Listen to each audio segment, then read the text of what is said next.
मुदा हनूज चुप रहा। फिर दोबारा मुझे ही बोलना पड़ा। महमूद भाई, तुम हमारी कोई मदद कर सकते हो या फिर हम दोनों तुम्हारा शुक्रिया अदा करके आगे बढ़ जाते हैं। ये सारी तफसील सुनने के बाद वो एकदम अपना सर उठाकर मेरी तरफ देखने लगा। फिर एक नजर करीब बैठी सिसकती हुई नादो की तरफ देखा और बेंच से उठकर उसने अजराह शफकत उसके सर पर हाथ धर दिया।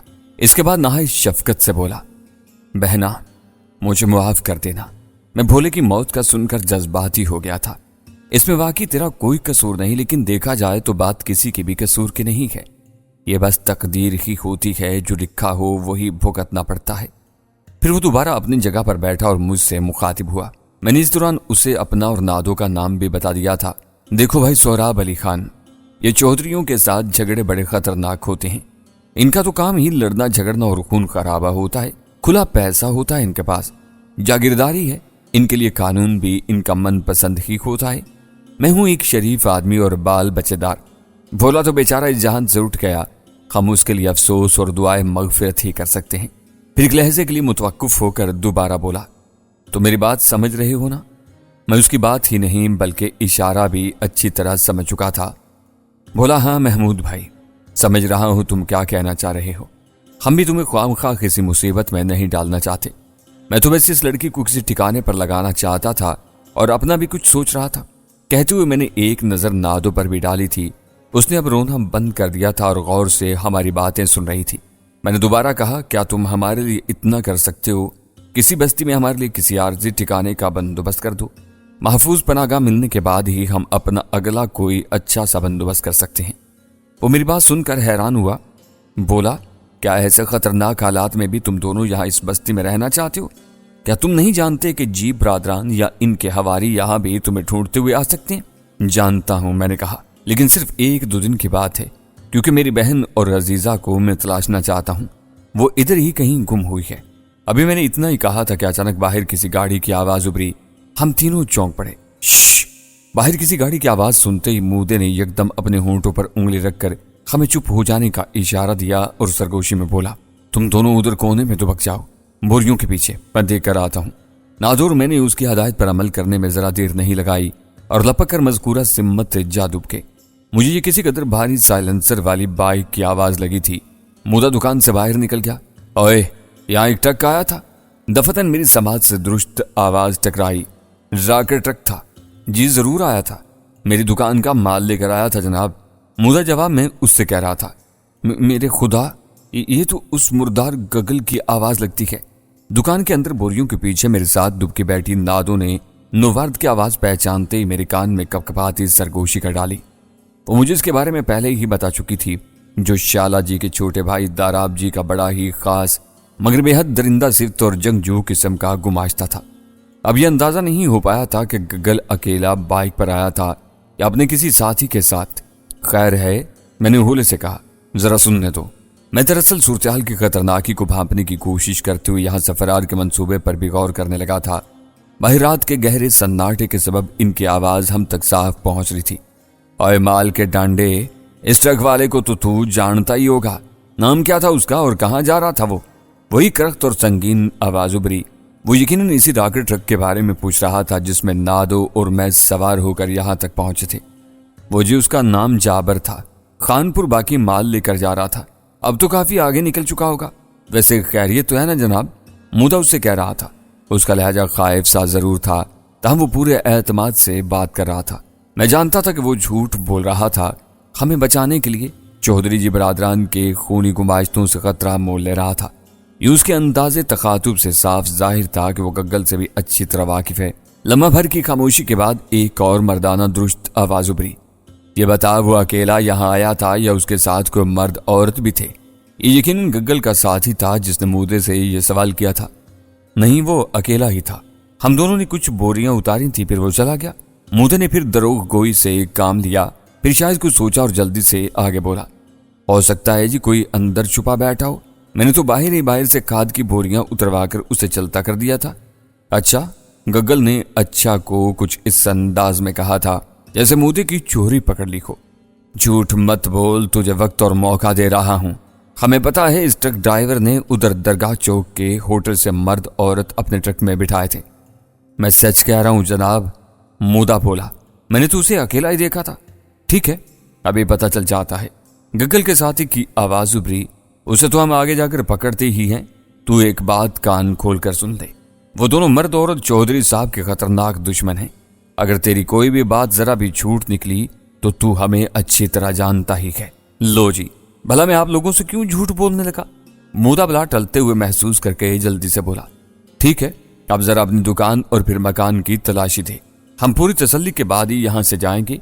इस बार गग्गल की आवाज ने जैसे मेरी और नादो की टिटकी समातों पर धमाका कर दिया था। यकीनन इस हुक्म पर मूदा भी अंदर से लर्ज गया होगा, क्योंकि जरा देर बाद ही उसकी डगमगाती हुई सी आवाज मेरे कानों से टकराई थी। जी वो आप दुकान की बेशक तलाशी ले लें, लेकिन घर में तो मेरे बीवी बच्चे सो रहे हैं, वो बेचारे परेशान हो जाएंगे। कोई बात नहीं, तुम्हारे बीवी बच्चों के आराम में हम खलल नहीं डालेंगे, वो दोबारा सो जाएंगे अगर उठ भी गए तो। गग्गड़ अक्खड़ मिजाजी से बोला, फिर अपने साथी से मुखातिब हुआ। ओए मुनीरिया, अंदर जाकर जरा तलाशी ले आ, फिर मकान में दोनों साथ चलेंगे। मैं भी देखता हूँ उस्ताद। इसके साथी की फिदवियाना आवाज उभरी। वो दुकान की तरफ आ रहा था। गग्गल और मूदा बाहर ही मौजूद थे। यूं जब तक इनके दरमियान गुफ्तगू होती रही थी, मैंने मुतवक्का खतरा भांपते ही दुकान के अंदर ही इधर उधर सिरक कर मजीद महफूज छुपने की जगह तलाशनी चाहिए, लेकिन कामयाबी नहीं हुई। भला होती भी कैसे? दुकान का रकबा मुनासिब से ही, मगर वहां बोरियों के अलावा दूसरा अला बला सामान भी बिखरा पड़ा था। आ जाकर यही जगह थी जिधर मूते ने हमें दुबकने को कहा था। ऊपर से खाद की नागवार बू ने दिमाग खराब कर दिया था। नादो और मैंने अलग अलग होकर भी चंद बोरियों का खला बनाकर दुबकने की कोशिश की। इसमें भी कोई कामयाबी महसूस नहीं हुई। वजह एक तो अव्वल जिक्र थी, दूसरी ये कि जिस तरह मैं तवाना और लंबे चौड़े वजूद का मालिक था, तो नादो भी अपने जुस्से की वजह से कम नहीं थी। अगर कुछ दुबली पतली होती तो मैं उसे किसी कोने खुदरे में छुपा देता। अब जहां थे जैसे थे यही बहुत था। फिर इनकी आमद गैर मुतवक्का तो नहीं थी, मगर यह जरूर था किस कदर जल्द यहाँ हमारी तलाश में शालाजी वगैरह के इन दोनों गुर्गों का पहुंच जाना उम्मीद के बरखिलाफी था। दुकान के अंदर किसी साय को दाखिल होते महसूस करते ही मैंने अपना सर नीचे कर लिया। नादो मेरे दाएं जानिब सुकड़ी सिमटी फर्श पर बैठी थी और मैं उसे चंद ही इंच के फासले पर अकड़ों बैठा था, लेकिन इस तरह के देख लिए जाने की सूरत में उस पर हमला कर सकूं। आगे फिर जो होता देखा जाता। अगरचे मूदे समेत मुझे भी यही उम्मीद थी कि ये लोग दुकान से ज्यादा घर की तलाशी को अहमियत देंगे। देखते हैं अब क्या होने वाला था। आर या पार, मैंने हर किस्म की सूरत के लिए खुद को तैयार कर लिया था। नादो ने अलबत्ता मुझे अपने पिस्तौल के बारे में बताया, लेकिन मैंने उसे इस्तेमाल करने से सख्ती से मना कर दिया। अभी तक इसी के पास था जो उसने अपने खुले नेफे वाली शलवार में कहीं उड़स रखा था। सूटकेस भी दुकान ही में कहीं कोने में छुपा दिया था। मुनीरा दुकान में दाखिल हो चुका था और साथ ही उसने बोरियों को इधर उधर करना भी शुरू कर दिया था। ये महसूस करते ही मैंने दांतों समेत अपने होंठ इस कदर जोर से भींच लिए कि जबड़े की हड्डियां तक उभर आईं। इसका मतलब था कि अब हाथ पांव खिलाए बगैर नकासी मुमकिन नहीं थी। फिर जरा ही देर बाद उसी कोने की जानिब उसके कदमों के सिरकने की आवाज सुनाई दी, जिधर मैं और नादो दुबके हुए थे। यहाँ हमारे ऊपर सीमेंट की स्लैब भी थी, इस पर बोरियां रखी थीं, नीचे खम थे, खमर दाएं बाएं बोरियां, अकब में दीवार और सामने के रुख पर भी बोरियों की दीवार से बनी हुई थी। अचानक ही मैंने मुनीर को जैसे अपने सर पर मुसल्लत पाया। वो हमारे बिल्कुल करीब था, इस कदर कि उसकी सांसों की बाज गश्त भी साफ सुनाई दे रही थी। बोरियां इधर उधर करने के सबब शायद उसकी सांस थोड़ी फूल गई थी। ओए मुनीरे, अंदर ही रह गया? दफतन बाहर से गग्गल की हाँक लगाती आवाज उभरी। इतनी बड़ी दुकान तो नहीं है ये। मुझे तसल्ली हुई कि अब ये मूसी जल्द लौट जाएगा यहाँ से, लेकिन मुझे तशवीश हुई। मुनीरे ने कोई जवाब नहीं दिया। वो बदस्तूर आगे बढ़े जा रहा था। नादो बार बार अपने खुश्क पड़ते होंठों पर खौफ भरे अंदाज में जुबान फेरे जा रही थी। इसकी पथराई हुई आंखें मेरे चेहरे पर जमी हुई थी। खुद मेरी अपनी सांसें सीने में अटकी हुई थी, लेकिन अब इसमें डर या खौफ के बजाय एक वहशत सी उतर आई थी, यूं जैसे मैं अब इस मुश्किल से नबुर्द आजमा होने के लिए बिल्कुल तैयार था। मुनीरे के साय को मैंने अपने करीब दाएं जानिब से सिरकते देखा। वह हमारे करीब, बहुत करीब आ चुका था। चल लोए, मर गया तू? बाहर से फिर गग्गल की हाँक उभरी। आया उस्ताद? मुनीरे ने यहां से जवाबी हाँक लगाई और मैंने उसका साया करीब आकर दोबारा पलटते देखा तो एक तमानियत भरे एहसास तरह मैंने अपनी आंखें मूंद ली। लेकिन दूसरी लम्हे जैसे मेरी समातों में एक धमाका हुआ। न जाने नादो के बदन पर कौन सा पिस्सू सरसराया था, किसके हल्क से उई जैसी आवाज बरामद हुई। रात के पहर और टिटके हुए सन्नाटे में दुकान के इस खामोश कोने में यह आवाज किसी धमाके से कम नहीं थी। जिसने मुनीरे को बे नीलो मराम लौटने से वापस पलटने पर मजबूर कर दिया था। भांडा फूट चुका था, चुपने का कोई फायदा नहीं था। मुनीरे का सिरकता खिसकता साया एकदम सामने आकर मुजस्सम वजूद बन गया और यही वह वक्त था जब मैं किसी चीते की तरह उछलकर उस पर पड़ा था। वो हमें देखकर लम्हाती हैरत में गर्क हो गया था और मैंने इसी कलील मौका से फायदा उठाते हुए उस पर किसी दरिंदे की तरह झपटा मारा था। नतीजे में उस पर मैं फौरन ही गालिब आ गया। अगरचे डेल डोल में वो भी कम नहीं था, मगर कद में मार खाता था। मैं उसे रगेदता हुआ दीवार तक ले गया और फिर संभलने का जरा भी मौका दिए बगैर उसकी दोनों कनपट्टियों पर मखसूस से अंदाज में वार करते हुए अपने दोनों हाथों की तालियां बजा दी।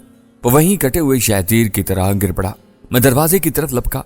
नादो उठ खड़ी हुई थी। मैंने इशारे से उसे नीचे होने का कहा। वो फिर छुप गई। जानती थी कि अभी एक मुसीबत गग्गल की सूरत में बाहर मौजूद खड़ी थी।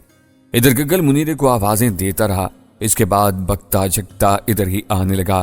फिर जैसे ही वो अंदर दाखिल हुआ, मैंने उस पर भी जस्त लगा दी और उसे अपने साथ रगेदता हुआ दीवार तक ले गया। मकसद उसका सर दीवार से टकराना था, मगर वो भी फुर्तीला साबित हुआ। डेल डोल में वो मुझसे कुछ सवा ही था और कद मेरे बराबर। उस राही में संभल कर मुझे चक्कर दे डाला। नतीजे में मैं अपने ही जोर में दीवार से जा लगा, लेकिन निचला मैं भी नहीं बैठा। वो जैसे ही मेरे शिकंजे से आजाद हुआ तो अपने खुले डुले लिबास के अंदर हाथ डालने लगा। वो कोई हथियार निकालना चाहता था कि मैं भी पलटकर दोबारा उस पर झपटा और उसे ठोकर रसीद कर डाली। वो लड़खड़ाकर करीब 24 काउंटर नुमा मेज से जा टकराया। मैंने उसी पर बस नहीं की और उस पर चढ़ दौड़ा। मुझ पर जैसे जनून सवार था। मैंने दोनों हाथों से उसकी गर्दन दबोचना चाही तो उसने एक लात सुकेड़ कर उसका घुटना मेरे दाएं पहलू पर रसीद कर दिया। मेरी हल्क से कराह खारिज हुई, मगर मैं इस दर्द को पी गया और संभल कर अपने दाएं हाथ का एक घोंसा उसके पेट पर रसीद कर दिया, जो खासा जोरदार साबित हुआ, मगर उसके हल्क से आवाज तक न निकली। कमबख्त कुछ ज्यादा ही सख्त जान था। इसका रंग सांवला और चेहरा भारी और चौड़ा था। आंखों में सफाकाना वहशती हलकोरे ले रही थी और बाल लंबे और तेल में चुपड़े हुए थे। इस दौरान मूदा भी घबराया बौखलाया हुआ अंदर दाखिल हुआ। अपनी दुकान को अखाड़ा बनता देखकर उसके औसान खता हो गए। वो जैसे बुत बना वहीं दरवाजे पर ही खड़ा तमाशा देखता रह गया। इधर मैं और गग्गल एक बार फिर आमने सामने जोर आजमाई में मसरूफ थे कि अचानक ही उसके दाएं जानिब से नादो मुझे किसी बदरूह की तरह नमूदार होती नजर आई। इसके हाथ में दबा हुआ पिस्तौल था। शुक्र था उसने गग्गल पर फायर नहीं किया, बल्कि उसका दस्ता घुमाकर उसकी कनपट्टी पर रसीद कर दिया। गग्गल के हल्क से बैल जैसी डकराहट उभरी और वो तेवरा कर गिरा, लेकिन अब भी अपने हवासों में था, बेहोश नहीं हुआ था। भागो, नादो चिल्लाई और अपना सूटकेस उठाकर दरवाजे की जानिब दौड़ लगा दी। मैंने भी यही किया। राह पाने के लिए हमें दरवाजे पर हैरान खड़े मूदे को भी थोड़ा एक तरफ धकेलना पड़ा। बाहर गग्गल की बाइक साइड स्टैंड पर खड़ी थी और चाबी भी लगी हुई थी। मैं लपक कर उस पर सवार हुआ और नादो मेरे पीछे बैठी। किक लगाने और आगे बढ़ाने में मैंने मुतलिक देर नहीं लगाई। बाइक गुर्राती हुई तारीकी में एक तरफ दौड़ पड़ी। ये सब बहुत तेजी से हुआ था। हम दोनों एक बड़ी मुसीबत से बचकर निकल आने में कामयाब हो गए थे, लेकिन अब मुझे इस बेचारे मूदे की फिक्र हुई। वो अब इन्हें क्या जवाब देता? मुमकिन है वो यही कहता कि उसे कुछ मालूम ही नहीं था। वो दोनों यानी हम किस वक्त उसकी दुकान में घुसकर छुपे बैठे थे। फिर भी इतना आसान नहीं था इन्हें मुतमईन करना। इस वक्त बाइक फराटे भर रही थी। फुल्ला बस्ती के देहात के कच्चे रास्ते से मैं जल्द ही बाइक को मेन रोड पर ले आया और उसका एक्सीलेटर घुमाकर उसकी रफ्तार भी बतदरीज बढ़ाता चला गया। नादो अकब में बैठी थी और दरमियान में सूटकेस फंसाया हुआ था। वो बैठी भी इसी तरह थी कि जैसा कि मैं बैठा था। जाने उसे क्या चराया कि मेरे कान के करीब अपना मुंह करके बोली, बिल्कुल फिल्मों वाला सीन लगता है। मैंने टीवी पर एक ऐसी फिल्म देखी थी जिसमें एक तेरी तरह का हीरो और मेरी तरह की हीरोइन। खामोश। मैंने उसे बुरी तरह झिड़क दिया। वो बेचारी चुप हो गई। मेरी जान पर बनी हुई थी और उस कम वक्त को फिल्मों की पड़ी हुई थी। ये तेरे मुंह के अंदर जुबान क्या ऐन वक्त पर बल खा गई थी? तेरी इसी गलती से हम बुरी तरह फंस गए थे। मैंने गुस्से से कहा। मेरे गिरेबां के अंदर सुसरा कोई कीड़ा घुस गया था, इसी ने काटा था, शायद कोई पिस्सू था। वो खफीफ सी होकर बोली। मैं अब क्या बोलता, बाइक भगाता रहा। यूं रात की तारीकी में बाइक दौड़ाता हुआ मैं फुलावस्ती से कोई 3-4 किलोमीटर दूर निकल आया तो तारीक वीराने में एक जगह सड़क किनारे कदरे कच्चे में, जिधर खेतों से पहले खुद रू झाड़ियां उगी हुई थी, बाइक रोक दी, चाबी घुमाकर इंजन सुला दिया और नादो को नीचे उतरने का कहा। अब तू यहाँ क्यों रुका है? जानता नहीं कि वो सुसरे अभी तक हमारे पीछे हैं? क्या तू फिर से उसी बस्ती का रुख करना चाहता है? तो और क्या करूं? क्या अपनी बहन और फौजिया को तलाश ना करूं? मैंने उसे घूरा। तुझे पता है हम दराब जी के गुंडे गगल से बचकर भागे हैं। मामला वहां अभी गर्म है। आगे कच्चा सादिकाबाद नामी रोड है, उधर 8-10 किलोमीटर आगे बाएं जानिब कच्चे में एक चक झोरा है। मेरी वहां दूर पार की रिश्तेदारी है, तू वहां चल, हमें वहां अच्छी और महफूज पनाह मिल जाएगी। तब तक हम तेरी बहन और महबूबा की तलाश का भी आराम से बैठकर कोई मंसूबा बना लेंगे। मैंने गौर करने के अंदाज में उसके चेहरे की तरफ देखा। मुझे उसका मशवरा बुरा नहीं लगा। चंद लहजे के लिए मैंने होंठ भींचे, फिर बाइक को किक मार कर बोला, चल बैठ, फिर निकलते हैं। वो बैठ गई। रात की अंधेरी और वीरान तारीकी में हमारा सफर फिर शुरू हो गया। मैं बाइक को खासी रफ्तार से दौड़ाता हुआ पुख्ता रोड से कच्चा सादिका आबाद नामी रोड पर ले आया। ये वाकई कच्चा और बल खाता हुआ रोड साबित हुआ। जा बजा खड्डे थे, आसपास खुदरू झाड़ियां और पार खेतों के सिलसिले थे। यहाँ से मुहाफिज कुत्तों के कभी कभार भौंकने की आवाजें आने लगती थी। अचानक कुछ सोचकर मैंने बाइक रोक दी। अब क्या हुआ? पीछे बैठी हुई नादो ने पूछा। इस बाइक को इधर ही कहीं छोड़ना होगा, ये हमें पकड़वा देगी। गलत, वो बोली, इस वक्त यही हमारे काम आ रही है। वो तो ठीक है, मगर ये चोरी की है, ज्यादा देर हमारे पास रही तो किसी मुश्किल में पड़ सकते हैं। अगर बाइक इधर ही छोड़ दी तो हम इससे ज्यादा मुश्किल में पड़ जाएंगे, उसने कहा। अभी चक छोरा बहुत आगे है, हम वहां पैदल नहीं जा सकते। रास्ते में खेतों की हिफाजत करने वाले कुत्तों का तुझे तजर्बा नहीं, वो इस वक्त बहुत खूनखार हो जाते हैं, हमें चीर फाड़ डालेंगे। बल्कि वो तो चलते हुए मोटरसाइकिल सवारों पर भी छलांगे लगाकर गिरा दिया करते हैं। मैं उसकी बात सुनकर लर्ज कर रह गया। वो इधर ही के माहौल की परवरदा थी। मैं उसकी बात या मशवरों को झुटला नहीं सकता था। सोचता रह गया कि वो तशवी अमेज अंदाज में आगे बोली, तू इसकी फिक्र न कर, बाबू इसका हल निकाल लेगा। बाबू? ये कौन है? मासी का बेटा है मेरी, मैकेनिक है, चोरी का सामान निकालकर इधर उधर बेचकर अपना खर्चा निकालता रहता है। लेकिन इस पर भरोसा कैसे किया जाए? वो हमें भी नुकसान पहुंचा सकता है। वो खुद चोर है, मैं उसको अच्छी तरह जानती हूँ। मुंह में दाना पड़ जाए तो वो हमारे आगे इस वक्त तक दुम हिलाता रहेगा जब तक हम उसे लात न मारते। अब जल्दी कर, ये देहाती इलाका है, मुंह अंधेरे ही यहाँ आसपास लोग ही लोग नजर आने लगेंगे। बेहतर है मकामी लोगों की नजर में आए बगैर मासी नूरा के घर तक जल्दी पहुंच आएं। उसकी बात पर साथ करने के सिवा मेरे पास और कोई चारा भी नहीं था। बहरकैफ इस चंडाल की एक बात तो फौरन ही दुरुस्त साबित हुई थी, क्योंकि जरा आगे जाकर 3-4 कुत्तों ने हमारी खबर ली। एक तो रास्ता खड्डों वाला था, ऊपर से ये मुसीबत। कुत्ते खूनखार अंदाज में पहले तो भौंकते हुए हमारी बाइक के साथ साथ चलते रहे, फिर उन्होंने हमला भी करना शुरू कर दिया। 2-1 बार तो मैंने गियर और ब्रेक से पांव हटाकर इन्हें ठोकर भी रसीद करने की कोशिश की। एक कुत्ते के जबड़ों में मेरा पांव भी आ गया था। शुक्र था कि मेरे पैर में मोटे बूट थे। मैंने एक झटका देकर पांव छुड़ाया। पीछे बैठी नादो भी मखसूस अंदाज में इन्हें हचकारे दे रही थी। साथ ही उसने सूटकेस भी दरमियान से हटाकर हाथ में ले लिया था। वो साथ भागते खूनखार कुत्तों को इसकी ज़रबें लगाने की कोशिश कर रही थी।